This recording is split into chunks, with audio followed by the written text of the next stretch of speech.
High বন্ধুরা, আমি আনিশা জাহান বলছি। বন্ধুরা, আজকের এই গল্পটি সম্পূর্ণ শুনলে তোমাদের ওটা আর স্থির থাকবে না। কথা দিচ্ছি শেষে গিয়ে তোমাদের অনেক হালকা লাগবে। দশম শ্রেণীতে থাকার সময়েই আব্বা চেয়েছিল আমি যেন আর পড়ালেখা না করি। তার একটা রিক্সা আছে, চড়া সুদে আমায়ও একটা কিনে দিবে যেন রিক্সা চালাই।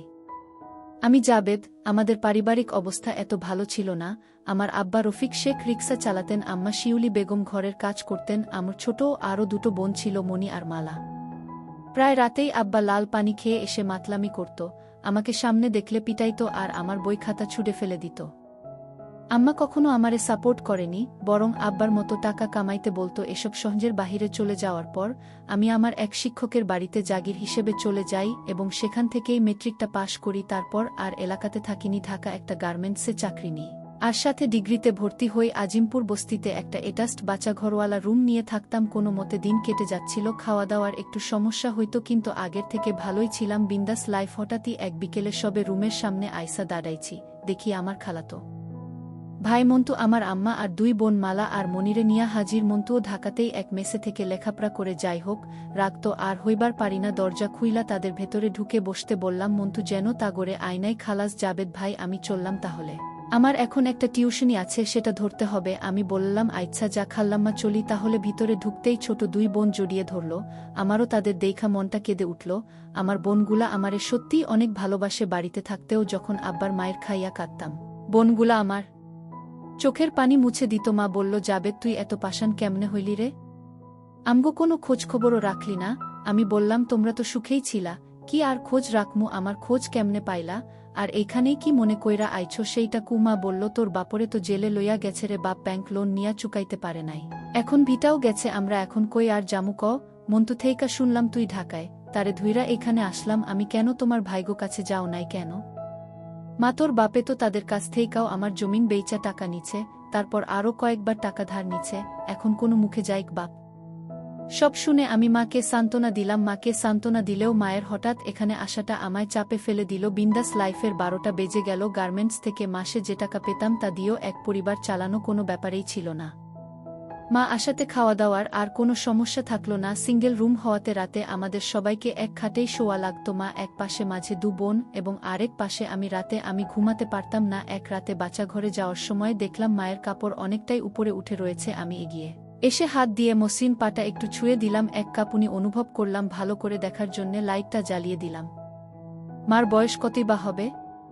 35 কিংবা 36, যদিও দেখে একদমই বোঝা যায় না। কথায় বলে ব্যবহারের সব জিনিসই ভালো থাকে।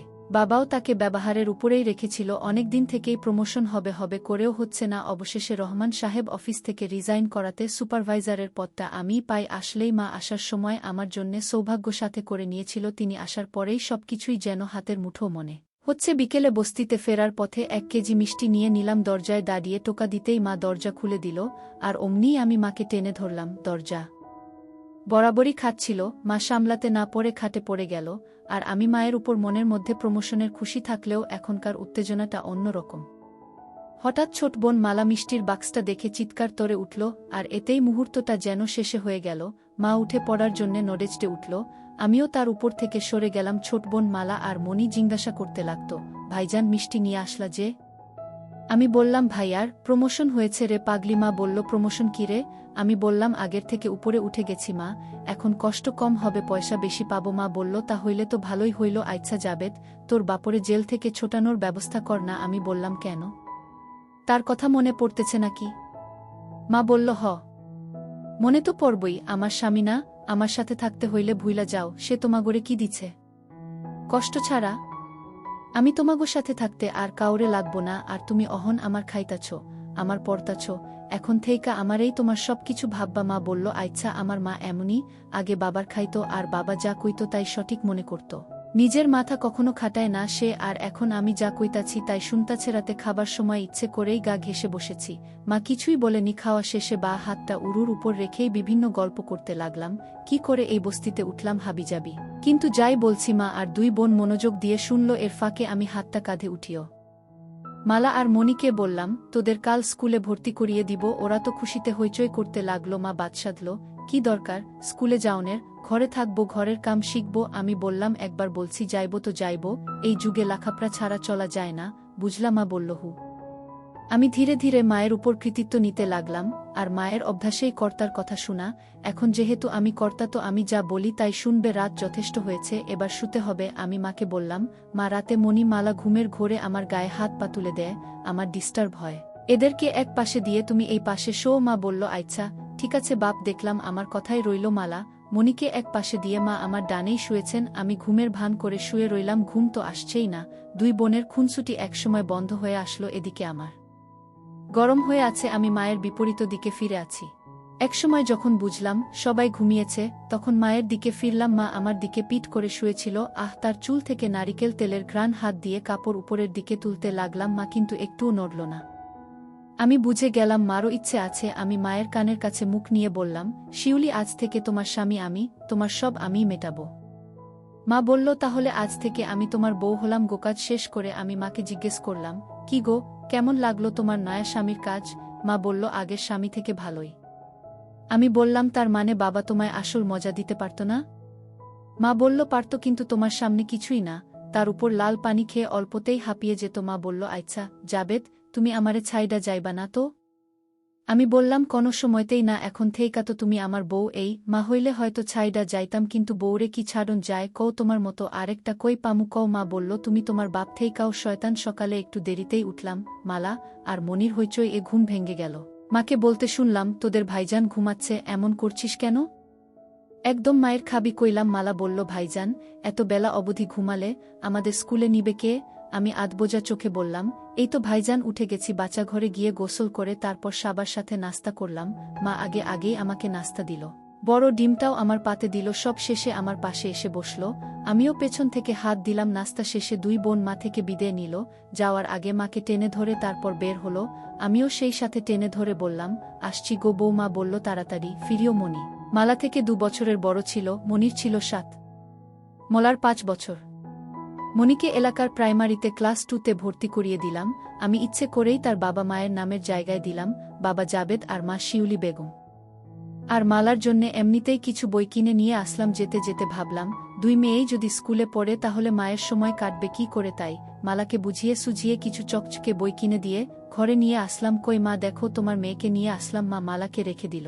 আমি কিছুক্ষণ থেকেই অফিসে চলে গেলাম। গার্মেন্টসের মেয়েগুলোও সব আগুন। এদের দেখেই আমার বারবার মায়ের কথা মনে পড়ে যাচ্ছিল। অফিস শেষে মার্কেট থেকে মায়ের কিছু ছোট কাপড় কিনে নিলাম। ঘরে ফিরে মায়ের হাতে প্যাকেট ধরিয়ে দিলাম। মা মুচকি হাসল। নাস্তা বানিয়ে রেখেছিল, তা খেলাম। উল্লেখ্য, পুরের খাবার আমি গার্মেন্টের পাশের একটা ঝুপড়িতেই খাই। মালা আর মনি একজনের পিছনে লেগেই রয়েছে। বুঝলাম আরও বড় একটা বাসা দরকার। রাতে খাওয়া শেষে মনি কিছুক্ষণ বই নিয়ে গুনগুন করে ঘুমোতে গেল। মা আমার পাশেই শুয়েছিল, তার মাথাটা আমার ডান হাতের উপর ছিল। আমি বললাম, কি হবে নাকি 1 রাউন্ড? মা বলল, তোমার ইচ্ছাই আমার ইচ্ছে। আমি কাছে টেনে নিলাম। মা বলল, এই নিচে চলো না, ঘাটে আমার ভয় করে যদি মনি বা মালা উঠে যায়। আমি বললাম, আচ্ছা চলো। নিচের হালকা খালি জায়গাটায় মাদুর বিছিয়ে বালিশ 2টা নিয়ে নিচে নেমে আসলাম। আমি আবার কাজ করার সময় কথা বলতে ভালোবাসি। আমি বললাম, জানো বউ, আজ মনিকে ভর্তি করানোর সময় তার বাবার নামের জায়গায় আমার নাম দিয়েছি। ঠিক হয়েছে না? মা বললাম, একদম ঠিক করছো। তুমি মনির মার স্বামী হইলে তার আব্বাই তো হইবা। আমি বললাম, এখানে থেকে আরাম পাইতাছি না, কাইকাই নতুন বাসা দেখতাছি। মা বলল, কি দরকার বাড়তি খরচের? একটু কষ্ট হইলেও টেহা তো বাঁচতাছে। আমি বললাম, আরে ধুরো, কত টেহা আইব যাইব, আমার বউ তো একটাই, তাই না? মা বলল, কয়দিন পর যখন নিজে বিয়া করে ফেলবা তখন আর এই বউয়ের কথা কি মনে থাকবো? মায়ের এই কথা শুনে আমি গতি বিডিয়ে দিলাম। সকলে ঘুম থেকে উঠতে অনেক দেরি হয়ে গেল। মা আমার পাশে ছিল না, অনেক আগেই উঠে গিয়েছে। মনি স্কুলে যাবে তাই জ্ঞান করছে। আমি কেন এখনো উঠছি না, তাকে স্কুলে দিয়ে আসতে হবে। মালা মাকে জিজ্ঞাসা করছে, মা, ভাইজান কেন নিচে শুইছে? মা বলল, তোর ভাইজানের গরম বেশি, এই কারণেই নিচে শুইছে, যাতে ঠান্ডা হইতে পারে। তাড়াতাড়ি গোসল সেরে নাস্তা করে নিলাম। এমনিতেই দেরি হয়ে গিয়েছে, তাই আর দেরি করলাম না। মনিকে নিয়ে বের হয়ে আসলাম। বোনকে স্কুলে পৌঁছে দিয়ে আমি অফিসের দিকে চললাম। আমার বস হেলাল সাহেব, সেই এক বাজ লোক, তার রুমের পাশ দিয়ে যাওয়ার সময় হাসিঠাট্টার আওয়াজ পেলাম। হয়তো কোনো মেয়ের সাথে রসালো আলাপ করছে। আমি আমার প্রোডাকশনের কাজ দেখতে লাগলাম। মেয়েদের কাজ বুঝিয়ে দিয়ে ডেস্কে গিয়ে বসলাম। ডেলিভারির ফাইল দেখতে দেখতেই সময় কেটে গেল। আজ একটু তাড়াতাড়ি করে অফিস থেকে বের হলাম। একটা বাসা খোঁজা লাগবে। অফিসের পিয়ান মন্টু বলল, মোহনলাল পানিপুরের দিকে নাকি কিছু টিনসেট বাড়ি ভাড়া দেওয়া হয়, তাই সেদিকেই গেলাম। টিনসেট তো পেলাম না, তবে সাইটওয়াল সেমিপাকা একটা বাড়ি দেখতে পেলাম, সামনে পুরনো একটা লোহার গেইটে লেখা বাসা ভাড়া দেওয়া হবে। আমি নাম্বার নিয়ে ফোন দিলাম। একজন বৃদ্ধ মহিলার আওয়াজ, বাসা মালিক। হ্যালো, কে? আমি আসসালামু আলাইকুম, আমি জাবেদ, উয়ে বাসা ভাড়ার জন্যে কল দিয়েছিলাম। বাসা মালিক: ও আচ্ছা, আপনি কি বিবাহিত? আমি তো চিন্তায় পড়ে গেলাম, কিন্তু মুহূর্তেই আবার সব চিন্তা উবে গেল। আমি: জি ম্যাডাম, আমার দুটো মেয়েও আছে। বাসা মালিক: তাহলে ঠিক আছে। আমি আসলে আগে একাই থাকতাম, কিন্তু গ্রাম থেকে বউ আর বাচ্চারা আসার পর একটা প্রয়োজন পড়েছে। বাসা মালিক: আচ্ছা আচ্ছা, আমি দারোজানকে দিয়ে গেইটের চাবি পাঠাচ্ছি।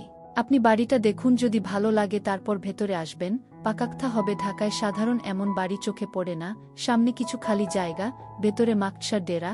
জালে আটকে গেলাম। কিচেন রুম ছাড়া 2টা বেডরুম ও একটা ডাইনিং রুম রয়েছে। 2 বেডরুমের একটা অ্যাটাচড বাচ্চাঘর আছে, আর ডাইনিং রুমেও আরেকটা বাচ্চাঘর রয়েছে। সিম্পলের মধ্যে এই বাসাটাই আমার পছন্দ হয়ে গেল। দারোজান আমাকে দোতলা নিয়ে গেল। দোতলার ডান পাশের ইউনিটে মহিলা থাকেন। ভিতরে যেতেই খুবই বিনয়ীভাবে আপা সম্বোধন করে সালাম দিলাম। আমার চাপ্পাদারি অবশেষে কোনো কাজে আসলো। আমাকে দেখেই তিনি সোফার দিকে ইঙ্গিত করে বাসতে বললেন: কি করেন আপনি? একটি গার্মেন্টসের সুপারভাইজার। আপনার পরিবারে কে কে আছে? আমার স্ত্রী আর 2 মেয়ে। আপা, আপনি আমায় তুমি করে বলতে পারেন, তাহলে বোধহয় দুজনেই কমফোর্টেবল ফিল করব। আচ্ছা শুন তাহলে, বাড়িটা আমার অনেক দিন থেকেই খালি পড়ে আছে, যার কারণে এলাকার দখলবাজদের নজরে পড়ে গিয়েছে। তাই মূলত ভাড়া দিতে চাচ্ছি। আসলে এমন একটি পরিবারকেই আমার বাড়িটা ভাড়া দিতে চেয়েছিলাম। আজকাল কত কিছুই হচ্ছে। নতুন নতুন যুবক যুবতীরা পালিয়ে এসে স্বামী স্ত্রী পরিচয় দিয়ে বাসা ভাড়া নিচ্ছে, পরে পুলিশি ঝামেলায় পড়তে হচ্ছে আমাদের মালিকদের, যার কারণে পরিবারে বাচ্চা কাচ্চারা থাকলে তারপরও বিশ্বাস করা যায় জি, বাড়িটা পেলে আমারও খুব উপকার হতো। কিন্তু আপা, ভাড়াটা কত দিতে হবে যদি বলতেন? বাড়িটা মূলত এই কারণে ভাড়া দিচ্ছি যেন সেটা অন্তত আমার দখলে থাকে। ভাড়ার টাকাটা আমার কাছে মুখ্য নয়। আমার বাড়িতে থাকতে হলে সব পরিষ্কার পরিচ্ছন্ন করে রাখতে হবে, তারপরেও কিছু ভাড়া তো দিতেই হবে। মহিলা মুচকি হাসলেন। 5,000 করে দিও, প্রতি মাসের 7 তারিখের মধ্যেই দিতে হবে। আর বিদ্যুৎ বিল তোমাদের হোক না সেমি পাকা, ঢাকার মধ্যে 5,000 টাকা অনেক কমেই। তারপরও এমন ভাব করলাম যেন আমার সে দেওয়া সম্ভব নয়। আপা, আরেকটু যদি কম রাখা যেত। আসলে 2 মেয়ের পড়ালেখার খরচ চালাতে প্রতি মাসেই আমাকে হিমসিম খেতে হয়। আচ্ছা শোনো, 4.5 দিও ব্যাস, এর থেকে কমাতে বলো না। আবার অনেক উপকার করলেন। আপা, আমি পকেট থেকে 1 মাসের টাকা বের করে অগ্রিম দিতে চাইলাম। মহিলা নিতে রাজি হয়নি। অ্যাডভান্স লাগবে না, তুমি বরং তোমার স্ত্রী সন্তানদের নিয়ে কালকেই শিফট হয়ে যেও। আমি বাবুলকে বলে দিব ঘর পরিষ্কার করে দিতে। বাবুল মালিক আপার ঝাড়ুদার ছিলেন। আমি বিদায় নিয়ে চলে আসলাম মোহাম্মলাল পানিপুর থেকে সোজা আজিমপুর। মা দরজা খুলে দিতেই ক্লান্ত দেহটাকে বিছানায় এলিয়ে দিলাম। মায়ের ডাকেই তন্দ্রাটা ভেঙে গেল। মা খাটে ঝুঁকে আমায় ডাকছিল। ঘুমিয়ে পড়লা নাকি? ভাত খাবা না? আমি মায়ের এক হাত ধরে টান দিতেই সে নিচে এসে পড়ল। দ্রুতই আমার হাত ছাড়িয়ে নিয়ে উঠে পড়লেন মণি আর মালা। ভাত খাচ্ছিল। তরকারি গরম করেছি, ভাত খেয়ে নেও বাড়ো তুমি। আমি হাত মুখ ধুয়ে বোনদের সাথে যোগ দিলাম। মণি বলল, জানো ভাইজান আজ স্কুলের ম্যাডামে একটা কবিতা মুখস্থ করতে দিচ্ছে, তাই নাকি? তুমি কি মুখস্থ করছো? হুম ভাইজান, তুমি শুনবা নাকি? মাঝখানে মা ধমকে উঠল। মণি, তোরে কইছি না খাবার সময় বেশি কথা না বলতে। মণি আর কথা না বলে ভাত খেতে লাগলো। মালাও চুপচাপ। বুঝলাম আমি এ ঘরের কর্তা হলেও করতি, কিন্তু মাই। আমি খাওয়া শেষ করে শুয়ে রইলাম। মণি এবার আমায় তার কবিতা শোনাতে থাকল। এদিকে মা খাটের এক কোণে উল্টো দিকে ফিরে চুল আঁচড়াচ্ছিলেন। তার চিকন কোমরটা লাইটের আলোয় হেব্বি দেখাচ্ছিলেন। ছোট বোনের কবিতার দিকে মনেই দিতে পারলাম না। এর মধ্যে মণি আরেকটা কবিতা পড়তে গেল। আবার মা বাদশাধেন। অনেক রাত হয়েছে, সকালে আবার স্কুলে যেতে হবে, ঘুমো এখন। মালা তার ওয়ার্ড বুকের ছবিগুলো দেখছিল। সে নারাজ। মা, আমার তো স্কুল নেই, আমিও ঘুমাবো। ঘুমাতে হবে। সে বই রেখে চোখ বুজে রইল। মায়ের দিকে ইশারা দিতেই মা লাইট অফ করে আমার পাশে এসে শুলো। সে বোনদের দিকে ফিরে শুয়েছে।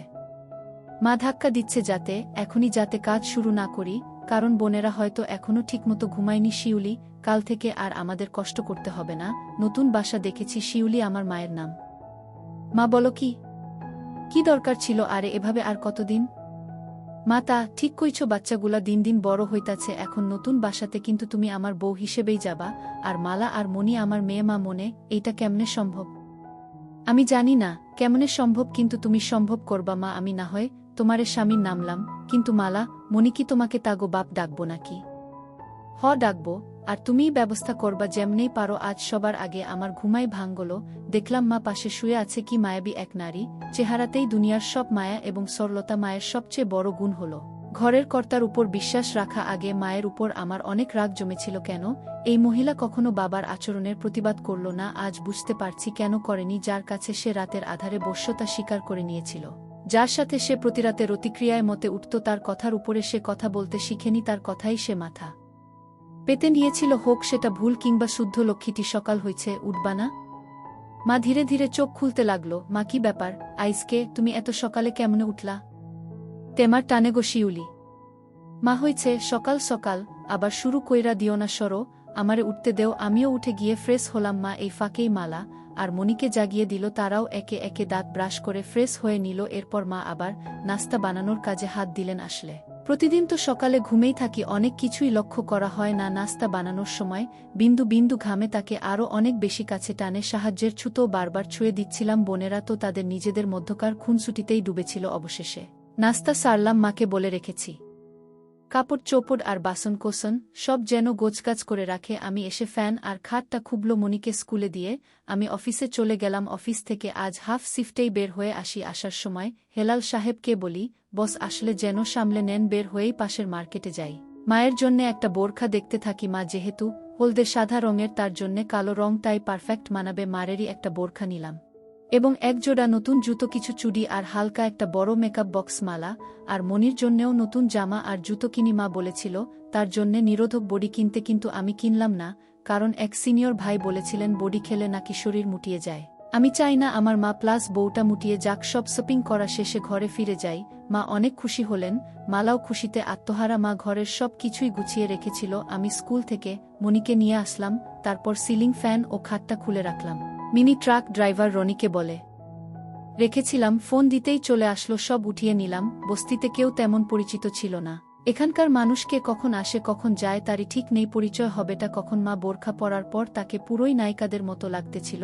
আরও মুখে হালকা মেকআপ করার কারণে বয়সও অনেক কম মনে হয়। মনি, মালা আর আমি সিএনজি করে মোহামলাল পানিপুর গেলাম।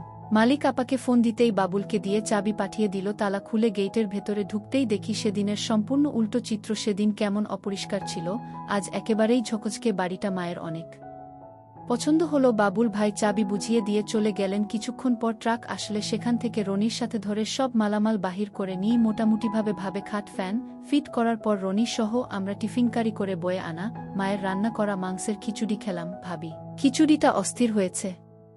আমি কিন্তু রনিকে বলিনি যে সে আমার বউ, কিন্তু রনি অনুমান করে নিল। এ থেকে বোঝা যাচ্ছে শুধু আমার চোখে নয়, বাকিদের চোখেও মাকে কম বয়সী মনে হচ্ছে। মা, আরও কিছু নেও। রনি, না না ভাবি, এর থেকে বেশি খেলে আর নড়তে পারবো না আমি। তোর ভাবির হাতের রান্না সত্যিই খুব ভালো হয়। আমার বউ বলে না, নিরপেক্ষভাবেই বলছি। আমি হাসতে লাগলাম। মা, হইছে, তুমি এবার থামো। খাওয়া শেষে রনিকে ভাড়া বুঝিয়ে দিলাম, সে চলে গেল। মা এরই মধ্যে ঘর গুছানোর কাজে লেগে গিয়েছেন, একেবারে জাত গিন্নি। আমি ক্লান্ত হয়ে শুয়ে রইলাম। আমার পিচ্চি বোন মনিও ক্লান্ত হয়ে আমার পাশেই শুয়ে পড়ল। আর মালা মায়ের পিছনে পিছনে মায়ের কাজ বাড়াচ্ছে। মনি ভাইজান, বাড়িটা আমার খুব ভালো লাগছে। আমি তাই নাকি রে? আমি তাকে কাতুকুতু দিতে থাকলাম। এর ফাঁকে আমি আবার ফার্নিচার দোকানে গেলাম। স্টিলের একটা খাট প্লাস ফোম এবং একটা সিলিং ফ্যান কিনে নিয়ে আসি। ঘর গোছাতে গোছাতে মাগরিবের আজান দিয়ে দেয়। এটা রুমে ছোট ওয়ার্ড্রোবটা এবং বড় খাটটা দিলাম। আর 2 রুমে স্টিলের খাট প্লাস সিলিং ফ্যান লাগালাম। কিচেনে সিলিন্ডার প্লাস চুলা ফিট করলাম। আর সব বাসনকোসন মা রান্নাঘরে সেলের উপর গুছিয়ে রাখলো। সব টাকার উপর দিয়ে গেল। ভাগ্যিস আগ থেকেই ব্যাংকে কিছু টাকা করে রেখেছিলাম।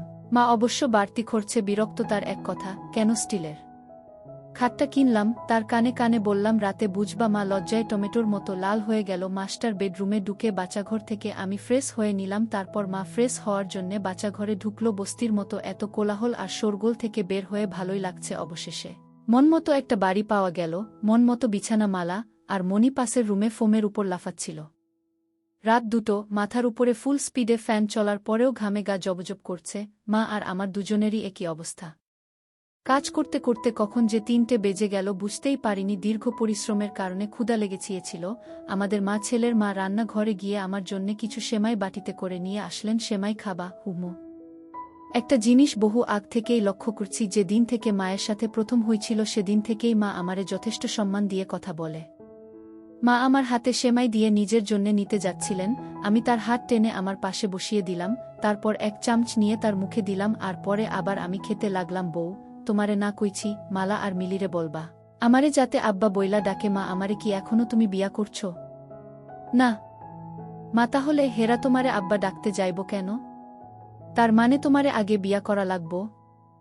আচ্ছা, কালকাই তোমারে বিয়া করমু। এখন আসো, আরেক ধাপ হয়ে যাক। এই তোমার না সকালে অফিস আছে? আরে অফিস পরে, এদিকে আসো। সকালে ঘুম থেকে উঠি দু বোনের দুষ্টুমির শব্দে। আমি উঠতেই তারা চুপ হয়ে গেল। মা দেখলাম মুচকি মুচকি হাসছে। মায়ের হাসি দেখে টং করে উঠল। অতিকষ্টে নিজেকে সামলে বাচ্চাঘরে গিয়ে গা ধুয়ে ফ্রেশ হয়ে নিলাম। মা, কই গো, তোমার নাস্তা রেডি? আমি আসছি। নাস্তা করতে এসে দেখি বোনেরা আমায় দেখে দমে গেল। আমিও কিছুই বললাম না, চুপচাপ নাস্তা করে উঠে পড়লাম। আর মনিকে বলি স্কুলের জন্য রেডি হয়ে নিতে। নতুন বাসা থেকে স্কুলটা একটু দূরে হয়ে গেছি। আজ আমি দিয়ে আসি, কাল থেকে স্কুলের ভ্যানকে বলে দিব আমি আর মনি রিকশায় করে যাচ্ছি।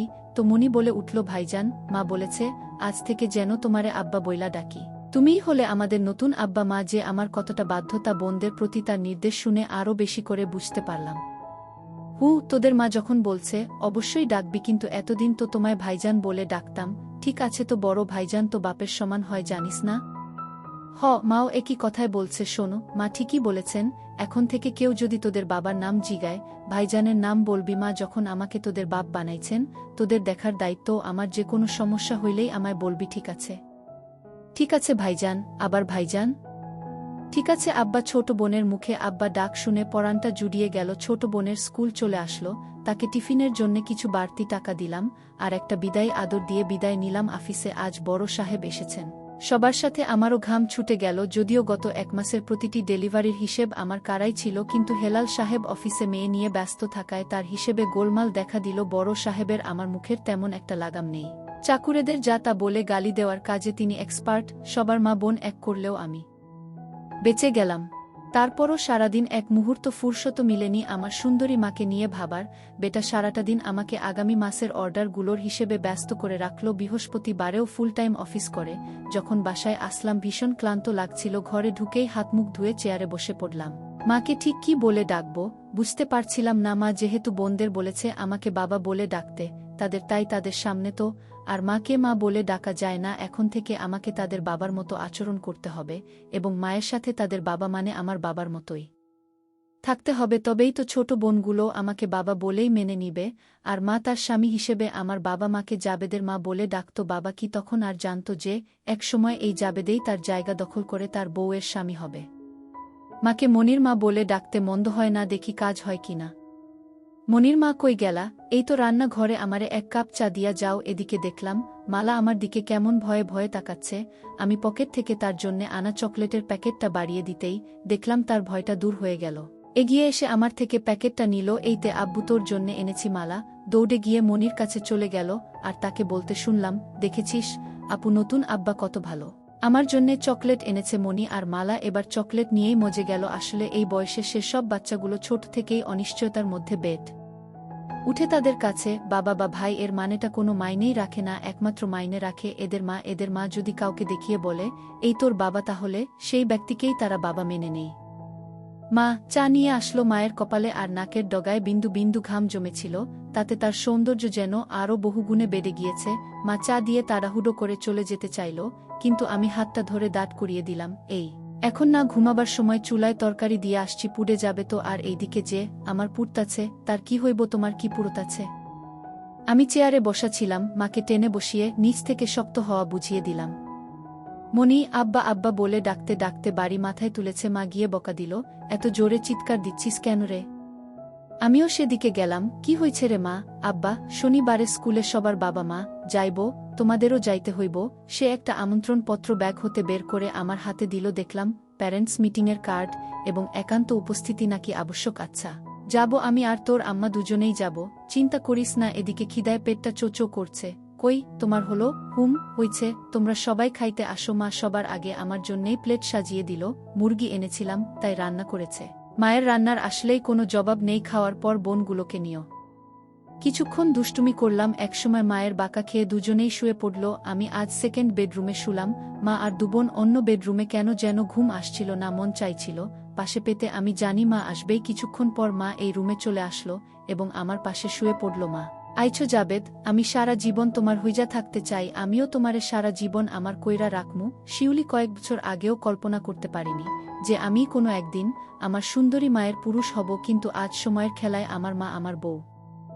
আজ শুক্রবার হওয়াতে গার্মেন্টস বন্ধ, তাই সারা দিনেই ফ্রি ফ্রেশ হয়ে রান্নাঘরে ঢুকে নানা বাহানায় ধরতে লাগলাম। কিন্তু এই খুনসুটির মধ্যে অন্য একটা মজা আছে। নাস্তা বানানোর পরেই সকলে মিলে নাস্তা করছিলাম, এমন সময় মালিক মহিলা এসেছেন। মাকে দেখে বললেন, তুমিই তাহলে জাবেদের স্ত্রী? মা লজ্জা ভরা মুখে বলল, জি আমি উনার বউ। তোমাদের বাচ্চাগুলো অনেক কিউট। কি নাম তোমার মা? আমার নাম মালা। ছোট বোনটা আমার হাসতে লাগলো। মহিলা বোধহয় সন্তুষ্ট আমাদেরকে বলল, জাবেদ, তোমার স্ত্রীটা অনেক সুন্দর। তোমার মতো কালো মানুষের যে এমন একটা সুন্দরী স্ত্রী থাকতে পারে ভাবাই যায় না। আমি আসলে দেখতে কুচকুচে কালো ছিলা, একেবারে আমার বাবার মতোই, লম্বাই 6 ফুটের মতো। তার উপর মুখে চাপ দাড়ি দেখে বয়স অনুমান করাটা টাফ। ছবি উপরওয়ালার ইচ্ছে। আফা আমি মুচকি হাসলাম। মালিক মহিলা সবগুলো রুম ঘুরে তারপরেই বিদে হলো। মা যদিও নাস্তা সেদেছিল, কিন্তু অত বড় লোক কি আর আমাদের ঘরে নাস্তা করবেন? দুপুরে নামাজ পড়ে আসার পর খাওয়া দাওয়া শেষে সবাই একসাথেই ঘুমিয়েছিলাম। যখন উঠলাম তখন প্রায় 5টা বাজে। সন্ধ্যায় সবাইকে মার্কেটে নিয়ে যাওয়ার কথা ছিল, তো তাদের নিয়ে মার্কেটে গেলাম। মা কোনো কিছুই কিনবে না, তারপরেও আমি পছন্দ করে তাকে দুটো কালো কালারের ছোট কিনে দিলাম, আর ছোটরা তাদের জামা কাপড় কিনল। আসার সময় মায়ের চুলের জন্যে নারিকেল তেল এবং তার পায়ের মাপে তার জন্যে এক জোড়া নুপুর কিনে নিলাম। মা তো অনেক খুশি হলো। বিয়ের পর নাকি তার শখ ছিল নুপুর পরার, কিন্তু বাবাকে কখনো বলে উঠা হয়নি, আর বললেও মনে হয় না বাবা দিত। মার্কেটে যাওয়ার মা আর আমি যখন বোনদের নিয়ে হাঁটছিলাম, সবগুলো পুরুষেরই চোখটা একবার না একবার মায়ের দিকে চলে যাচ্ছে। কিছু কিছু তো চোখ দিয়ে গিলে খাচ্ছে। মাকে বাড়িতে আসার পর ফ্রেশ হয়ে সবাই খাওয়া দাওয়া করে নিলাম। ইচ্ছে করেই ফ্যানটা বন্ধ করে দিয়েছিলাম, কারণ ঘামের গন্ধটা আমি নিতে চাচ্ছিলাম। গত 1 ঘন্টা ধরে অনেক কাজ করে দিয়েছি। মা তোমায় একটা কথা বলা হয়নি। কি কথা? তুমি না বাবা হতে যাচ্ছ? সেটা তো হলামেই। বউয়ের সাথে 2 মেয়েও বোনাস পেয়ে না। আসলে আমার পেটে বাচ্চা। তোমায় কিছুদিন ধরে বলবো বলে ভাবছি, কিন্তু ঠিক বলতে পারছিলাম না। কি বলো? সত্যি? তাহলে তো সত্যিই তুমি আমার বউ হলে। মা ভেবেছিল হয়তো আমি রাগ করব, কিন্তু আসলে আমি খুশিই ছিলাম। এরপর মা উঠে বাচ্চাঘরে গেল ফ্রেশ হতে। হাঁটার সময় তার পায়ের নুপুরের শব্দে আমি আবার পাগল পাড়া হয়ে গেলাম। মায়ের জন্যে বিছানাতে অপেক্ষা করতে লাগলাম। আবার কাজ না করলে শান্ত হবে না।